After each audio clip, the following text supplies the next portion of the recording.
Hello everyone, मैं हूं आपका कलीम सर।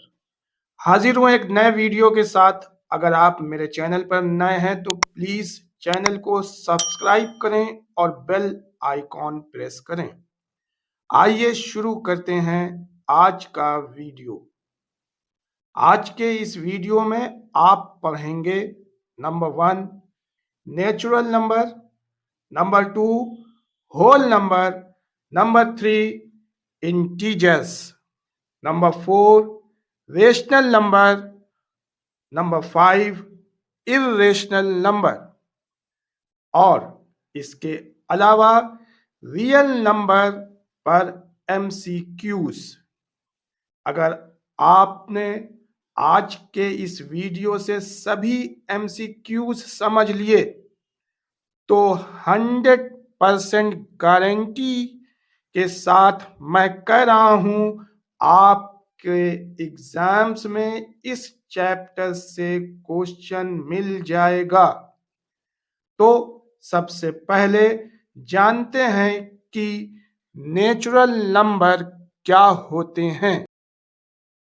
नेचुरल नंबर या प्राकृत संख्याएं तो शून्य को छोड़कर अनंत तक की धनात्मक संख्याओं को प्राकृत संख्या या नेचुरल नंबर कहा जाता है। जैसे 1, 2, 3, 4, 5 एंड सो ऑन। इसके बाद जितनी भी गिनतियां हैं अनंत तक की, सबको प्राकृत संख्या कहा जाएगा। अब जानते हैं पूर्ण संख्या क्या होती हैं। पूर्ण संख्या या होल नंबर उसे कहते हैं। जब प्राकृत संख्या या फिर नेचुरल नंबर में शून्य को जोड़ दिया जाता है तो वो संख्याएं पूर्ण संख्या कहलाती हैं या होल नंबर्स कहलाते हैं। जैसे 0, 1, 2, 3, 4, 5 एंड सो ऑन। इन सब को आप क्या कहोगे? इन सब को आप कहोगे होल नंबर। जैसे अगर 0 भी शामिल कर लिया जाए किसके साथ? नेचुरल नंबर के साथ। 0, 1, 2, 3, 4, 5, 6 एंड सो ऑन। तो ये सब के सब पूर्ण संख्या या फिर होल नंबर्स कहलाएंगे। अब जानते हैं कि पूर्णांक संख्या या इंटीजर नंबर किसे कहते हैं। तो धनात्मक, ऋणात्मक तथा शून्य के समूह को पूर्णांक संख्या या इंटीजर नंबर्स कहा जाता है। जैसे 0 और 0 के बाईं ओर या left hand side -1, -2, -3, -4, -5 and so on. और 0 के right hand side 1, 2, 3, 4, 5 and so on. तो ये सारे के सारे इंटीजर्स कहलाते हैं। यानी 0 और सारी की सारी धनात्मक संख्याएं और सारी की सारी ऋणात्मक संख्याएं इंटीजर्स नंबर्स कहलाते हैं। अब आइए देखते हैं कि परिमेय संख्या क्या होती है। परिमेय संख्या या रेशनल नंबर जिसे कहते हैं, वैसी संख्याएं जिन्हें अनुपात P/Q के रूप में व्यक्त किया जा सकता है। यानी ऐसे नंबर जिन्हें P/Q के रूप में या फॉर्म में लिखा जा सकता है, जबकि Q is not equal to 0 और Q की वैल्यू कभी भी 0 ना हो और P और Q दोनों के दोनों क्या हैं? होल नंबर हों। तो ऐसी संख्याओं को परिमेय संख्या या फिर रेशनल नंबर कहा जाता है।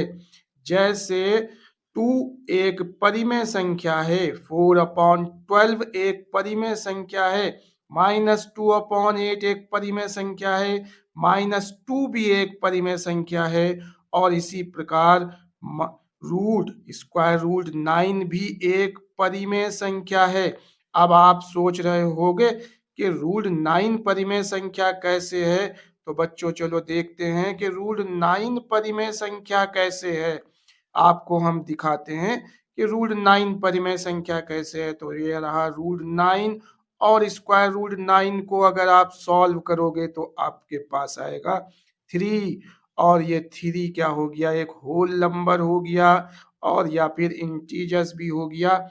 और 3 में अगर नीचे 1 लिख दोगे तो ये हो जाएगा 3/1 मीन्स ये P/Q के फॉर्म में हुआ, इसलिए आप रूट 9 को भी परिमेय संख्या कहोगे। आइए अब जानते हैं कि अपरिमेय संख्याएं क्या होती हैं। अपरिमेय संख्या या फिर इसे हम अंग्रेजी में इर्रेशनल नंबर कहते हैं, जिन संख्याओं को अनुपात के रूप में व्यक्त नहीं किया जा सकता उसे अपरिमेय संख्या कहते हैं। जैसे √2, √3, √33 और 22/7 या फिर ये वैल्यू होती है पाई की, तो इसे भी आप अपरिमेय संख्या कहोगे। तो एमसीक्यू का पहला क्वेश्चन है कि सबसे छोटी पूर्ण वर्ग संख्या जो 16, 20 तथा 24 से पूर्णतः भाज्य हो वो संख्या है। सबसे छोटी पूर्ण वर्ग संख्या मीन्स परफेक्ट स्क्वायर नंबर निकालना है जो 16, 20 और 24 से पूरी की पूरी डिविजिबल हो जाती है, वो संख्या हमको निकालना है।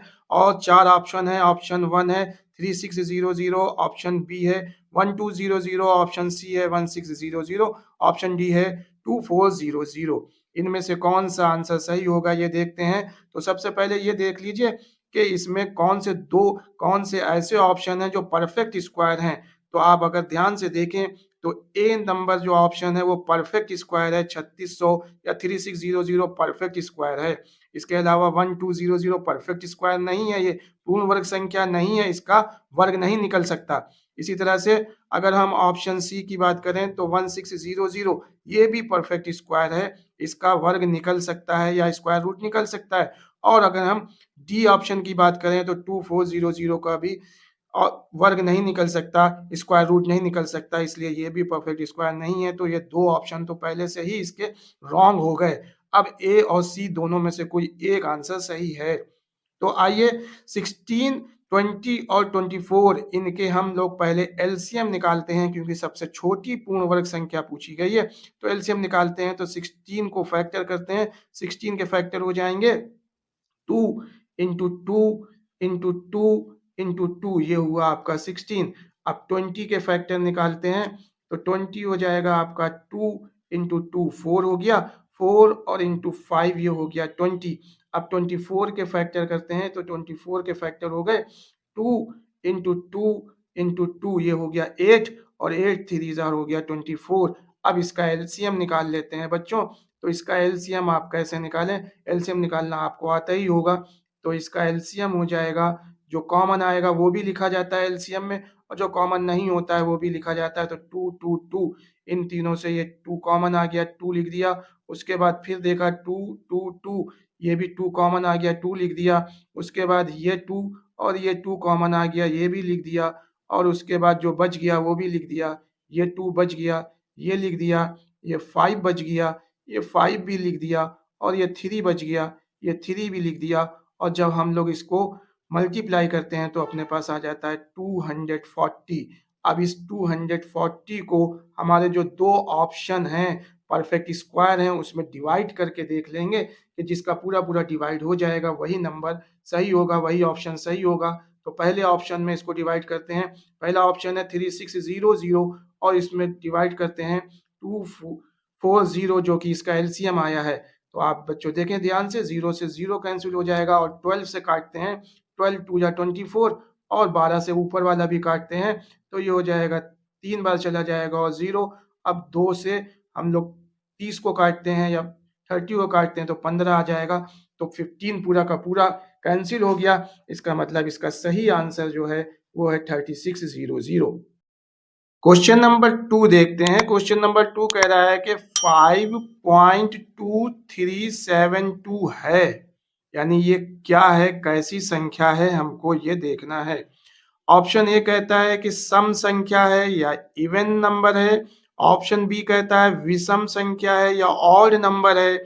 ऑप्शन सी कह रहा है परिमेय संख्या या रेशनल नंबर है। और ऑप्शन डी कह रहा है भाज्य संख्या या फिर डिविजिबल नंबर है। तो आइए चेक करते हैं कि ये कौन सी संख्या है। सॉल्व करते हैं। क्वेश्चन है हमारे पास 5.2372। यहाँ से आप पॉइंट हटाते हैं, तो यहाँ से आप पॉइंट हटाएंगे, 1 नीचे रखा और उसके बाद 4 के बाद पॉइंट लगाता तो 40 इसमें आपने बढ़ा लिए।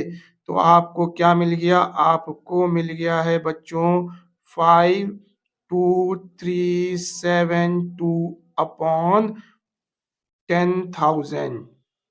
और इसको अगर आप ध्यान से देखो बच्चों, तो ये P अपॉन Q के फॉर्म में है। देखिए P अपॉन Q के फॉर्म में है और Q is not equal to 0, Q की वैल्यू 0 नहीं है। तो ये कौन सी संख्या हुई? अगर इस फॉर्म में कुछ लिखा होता है तो कौन सी संख्या होती है? अभी हमने आपको पीछे पढ़ाया था इसको। ये कहलाता है परिमेय संख्या। तो इसका सही ऑप्शन है सी। आइए बढ़ते हैं क्वेश्चन नंबर 3 की तरफ। क्वेश्चन नंबर 3 आपकी स्क्रीन पर है। क्वेश्चन नंबर 3 है कि 2.13123113111113 एंड सो ऑन क्या है? ये कौन सी संख्या है? आपसे ये पूछा गया है। तो पहला ए ऑप्शन है परिमेय संख्या है, बी ऑप्शन है अपरिमेय संख्या यानी रेशनल नंबर, इरेशनल नंबर, और सी है शांत संख्या। शांत संख्या मतलब टर्मिनेटिंग डिसिमल, टर्मिनेटिंग नंबर है। और उसके बाद है पूर्णांक संख्या, मीन्स इंटीजर है। तो देखते हैं ये क्या है। अगर आप इसको ध्यान से बच्चों देखो तो आपको क्या दिख रहा है कि 2.13 और उसके बाद 1 रिपीट हुआ है, लेकिन 3 फिर वैसे ही आ गया है। फिर 1 रिपीट हुआ है, 3 फिर वैसे आ गया, 1 रिपीट हुआ। यानी कोई भी एक सिस्टम नहीं है कि पॉइंट के बाद एक कोई सिस्टम से रिपीट हो रहा हो। अगर ऐसा सिस्टम से रिपीट हो रहा होता तो ये शांत संख्या हो सकती थी, लेकिन ये कोई सिस्टम से रिपीट नहीं हो रहा है, इसलिए ये एक अपरिमेय संख्या है, इरेशनल नंबर है, जो एंड सो ऑन तक जा रहा है, अनंत तक भी जा रहा है। तो इसका सही आंसर बी आंसर है। अब देखते हैं क्वेश्चन नंबर 4। निम्नलिखित में से कौन सा कथन सही है? इनमें से कौन सा ट्रू है, आपको ये देखना है। तो ए ऑप्शन है दो अपरिमेय संख्याओं का गुणनफल हमेशा अपरिमेय होता है, यानी दो इरेशनल नंबर का प्रोडक्ट हमेशा इरेशनल होता है। क्या ये सही है? तो नहीं, ये बिल्कुल गलत है। ऐसा नहीं होता है कि दो इरेशनल नंबर हों और उनका प्रोडक्ट हमेशा के हमेशा अपरिमेय आए, कभी कभी परिमेय भी आ सकता है। तो ये गलत है। अब बी ऑप्शन देखते हैं। तो बी ऑप्शन है कि एक परिमेय एवं अपरिमेय रेशनल और इरेशनल नंबर का गुणनफल हमेशा अपरिमेय होता है। बिल्कुल सही। अपरिमेय, परिमेय संख्या रेशनल नंबर, और या फिर एक अपरिमेय संख्या को आप मल्टीप्लाई करोगे तो आंसर हमेशा और हमेशा अपरिमेय आएगा, इरेशनल नंबर ही आएगा। देखिए कैसे। मान लीजिए एक रेशनल नंबर हमारे पास 2 है और हम इसमें मल्टीप्लाई कर दें √3 से, जो कि अपरिमेय या इरेशनल नंबर है, तो आपको आंसर मिलेगा 2√3। और 2√3 एक इरेशनल या अपरिमेय संख्या है। तो बच्चों इसका सही आंसर बी ही है। सी देखने की अब जरूरत नहीं है, बी ही इसका आंसर सही है। आइए अब देखते हैं क्वेश्चन नंबर 5। क्वेश्चन नंबर 5 क्या है कि निम्नलिखित संख्या में कौन परिमेय संख्या है? परिमेय संख्या नहीं है।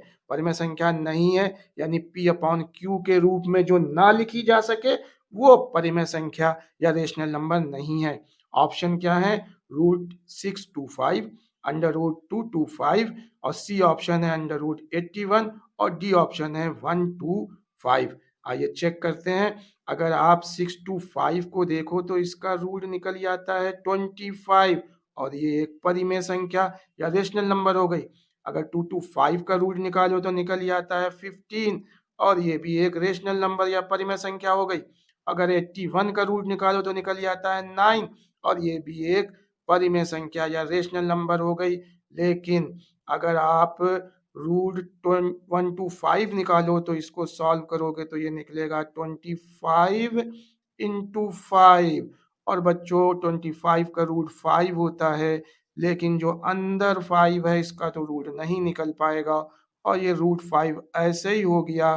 तो 5 रूट 5 यानी एक परिमेय और दूसरी अपरिमेय, एक रेशनल और दूसरी इरेशनल, दोनों का मल्टीप्लाई मीन्स अपरिमेय संख्या हुई। तो ये वाली संख्या परिमेय नहीं है, बाकी सब के सब रेशनल नंबर हैं। दो संख्याएं a और 18 का एलसीएम 36 तथा एचसीएफ 2 है, तो a का मान क्या होगा? दो संख्याएं, दो नंबर हैं जिनका एलसीएम और एचसीएफ दिया गया है, तो a की वैल्यू निकालना है। ऑप्शन है 2, बी ऑप्शन है 3, सी ऑप्शन है 4 और डी ऑप्शन है 5। आइए सॉल्व करते हैं। तो बच्चों आपने एक फार्मूला पढ़ा है एलसीएम और एचसीएफ इस तरह का निकालने का, a into B is equal to HCF into LCM. अब जो वैल्यू दी गई है यहाँ पर पुट कर देते हैं। एक संख्या a यानी एक नंबर a दिया गया है, तो a की वैल्यू स्मॉल a दी गई है, और दूसरी संख्या आप देख रहे हैं, दूसरी संख्या यहाँ पर दी गई है, देखिए 18, तो दूसरी संख्या 18 है, यहाँ पर b की जगह पे पुट कर दीजिए 18 is equal to HCF, HCF दिया गया है यहाँ पर 2, यहाँ पर एचसीएफ की जगह पर 2 रख दीजिए, और एलसीएम, एलसीएम यहाँ पर दिया गया है 36, एलसीएम की जगह पर रखते हैं 36, और a की वैल्यू आपको फाइंड आउट करनी है। तो a is equal to 2 into 36, और 18 आ गया नीचे, 18 से 36 को कैंसिल कर दीजिए, 18 2 जा 36, और 2 इंटू 2 को आप मल्टीप्लाई कर दीजिए, 2 इंटू 2 को आप क्या करें, मल्टीप्लाई कर दें बच्चों, ये दोनों 2 हैं, 2 इंटू 2 इसको मल्टीप्लाई कर देंगे तो आपके पास आ जाएगा 2 2 जार 4। तो सही ऑप्शन आपको दिख रहा है, सी ऑप्शन सही है। क्वेश्चन नंबर 7 देखते हैं। क्वेश्चन नंबर 7 है कि 11/15 का दशमलव प्रसार क्या है, यानी इसका आपको डिसिमल निकालना है कि वो कौन सा होगा 11/15 का। ए ऑप्शन है अशांत यानी non terminating decimal, B option है शांत टर्मिनेटिंग डिसिमल, सी ऑप्शन है दोनों, और डी ऑप्शन है इनमें से कोई नहीं। आइए चेक करते हैं इसको कि इसका डिसिमल क्या होगा। तो क्वेश्चन है आपके पास 11/12। तो बच्चों इस तरह के क्वेश्चन बहुत ही आसानी से किए जा सकते हैं, बस थोड़ा सा आपको एक फार्मूला याद करना है जो आपको हम अभी बता रहे हैं।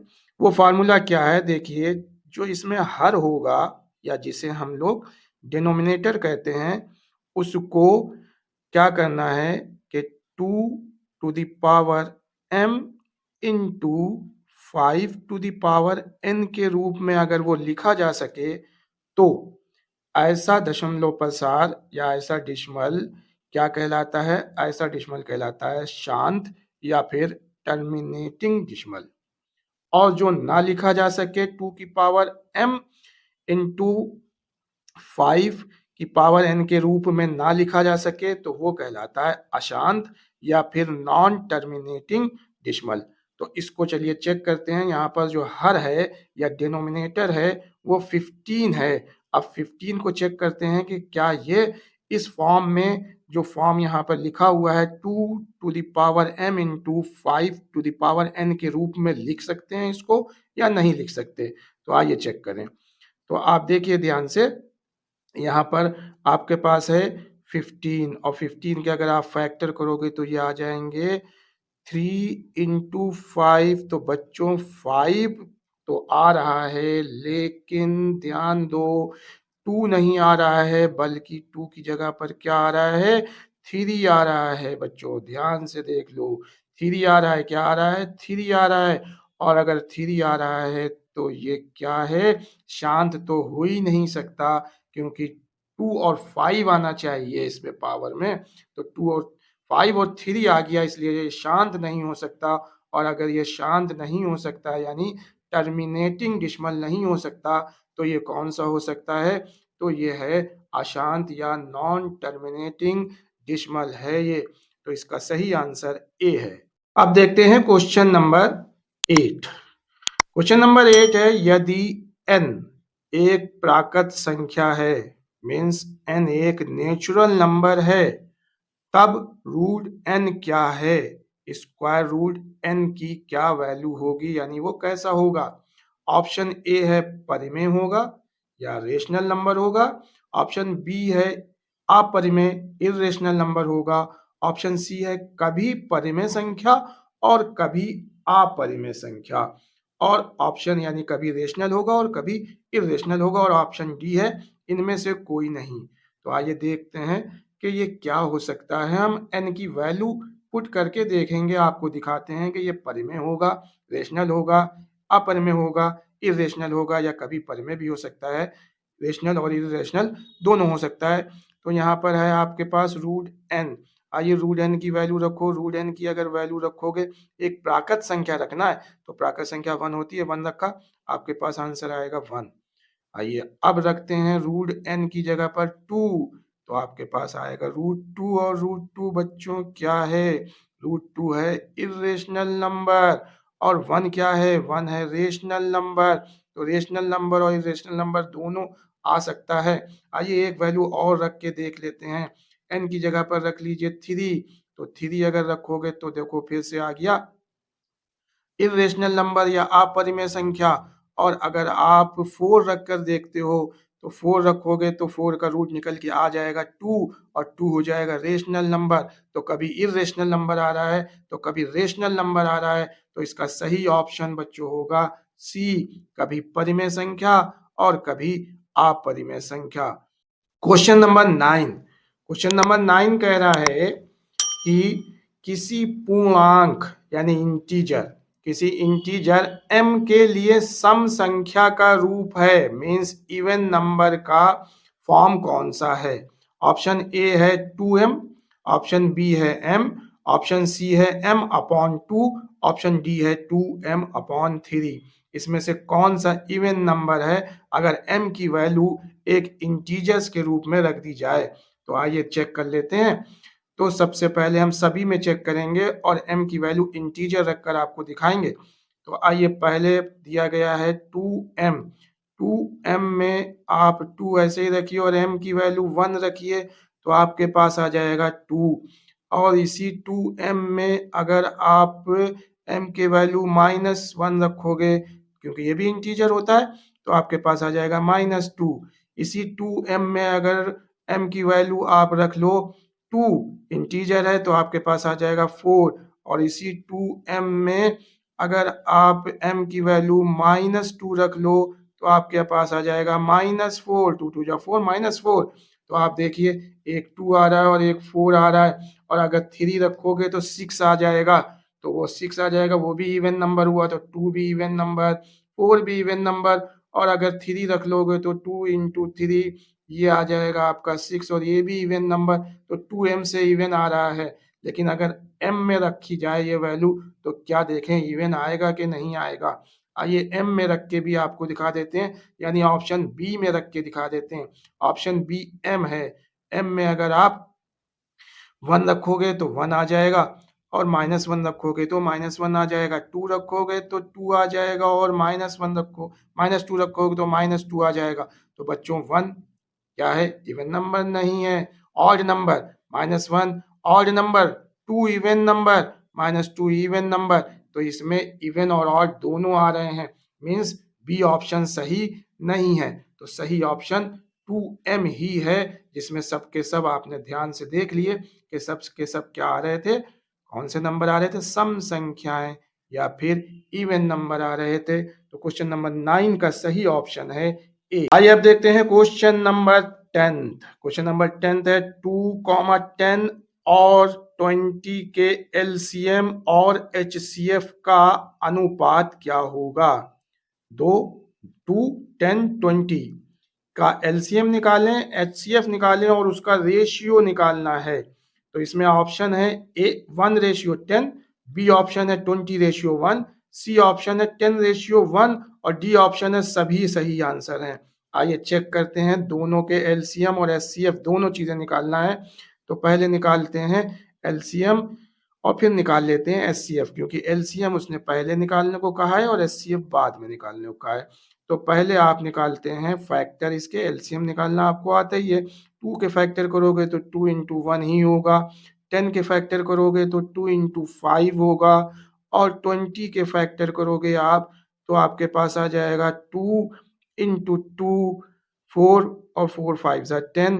अब अगर आप इसका एलसीएम निकालोगे तो बच्चों क्या आएगा, आप एलसीएम अभी हमने पीछे क्वेश्चन ऐसे ही किया था बिल्कुल, एलसीएम निकालोगे तो 2 2 2 तीनों में देखिए कॉमन है तो आपके पास नीचे आ जाएगा 2 और उसके बाद 5 और 5 कॉमन है तो आपके पास आ जाएगा 5। जो बच जाएगा वो भी लिखना है। तो क्या बच गया, देखिए बच्चों 2 बच गया तो 2 भी आप लिख दीजिए।